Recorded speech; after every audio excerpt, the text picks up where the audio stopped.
This is the Wet Lunch on the High Seas podcast with historian Stephen Ujifusa. Business, history, and culture with a nautical twist.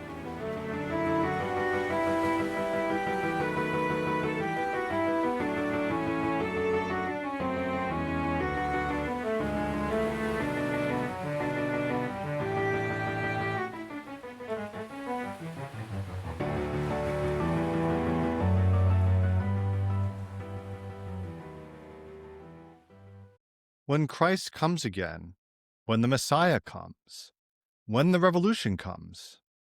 I'm an historian, not a philosopher, and definitely not a theologian. It is clear, however, that we are living in times where people are looking for some sort of redemption, some sort of escape, some way to bring along better times, possibly even a utopia.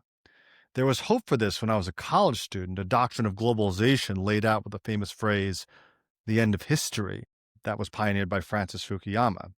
Liberal democracy all over the world. Well, that dream has been shattered, undone by hubris, greed, tribalism, and all the human failings that include the best and the worst of us. And of course, the road to hell being paved with good intentions. The Crystal Palace Dostoevsky mocks in Notes from the Underground.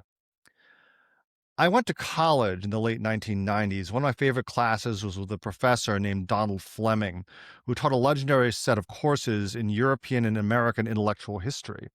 His accent was one thing. When asked by a history graduate student if he was British, his response was, "No, my accent is pure affectation." Dr. Fleming was from Baltimore.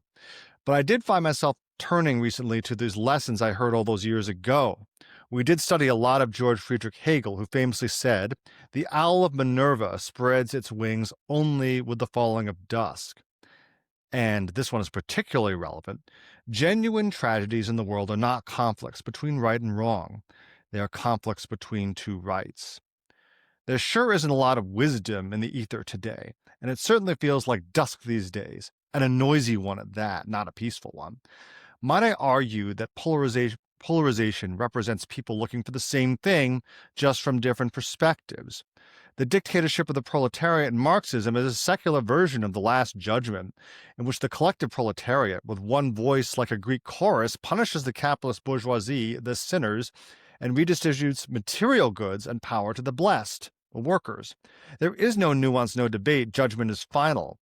Being content with one's lot or making peace with the current state of affairs or of abrogating control is a kind of heresy or complicity. The same sort of argument can be made from a religious standpoint. There is so much sin in this world, it must be redeemed and stamped out so that the second coming can occur, and the righteous forever shall dwell in paradise. I disagree with Marx in general. I'm an Enlightenment man, a believer in Locke, John Adams, and Benjamin Franklin. I think Marxist orthodoxy becomes yet another hardened form of religious-type dogma. However, Marx does make a shrewd observation about religion. Religion is the impotence of the human mind to deal with occurrences it cannot understand. And that is what we are dealing with now. It can be used reflexively on the philosophical school that bears his name, or on any form of hardened and often humorless view of the world. What supercharged the desire for magical or messianic thinking is the internet. People see what others have, see what they desire, not just in terms of wealth, but also power. The new redemption is either a Marxist state, this time done right, looking at you, USSR, or a theocracy. And just like during the Reformation, something needs to fill a huge spiritual vacuum. The printing press filled the intellectual arena with the idea of solo fides, or faith alone, or interpreting the Bible yourself, of not going through the intermediary of the Roman Catholic Church. Similarly, elites and institutions are now suspect. So is the idea of truth. Sure, a lot of wonderful scholarship came out of this awful time. I think of the prints of Albrecht Dürer, the music of Palestrina, and the sculpture of Michelangelo. But so did a lot of other vices: war, propaganda, corruption, and pornography. It took 100 years of fighting in Europe to push through to the idea of a new paradigm of the Enlightenment, of science, individual rights, and representative government. I don't know what the new paradigm will be in the coming years, but as an historian, I can say is hold on tight to your family, friends, and what you hold dear. This is the dusk of an era. Let's see what we can learn from it. At the same time, find reasons to laugh. As the great Mel Brooks said, as long as the world is turning and spinning, we're going to be dizzy and we're going to make mistakes.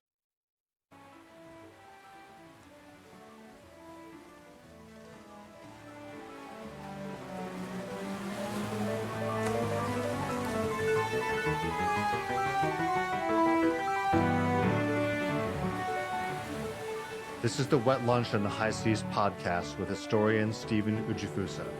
Thank you for listening. You can expect new episodes every week. To subscribe to the Wet Lunch on the High Seas podcast, visit steveujifusa.substack.com.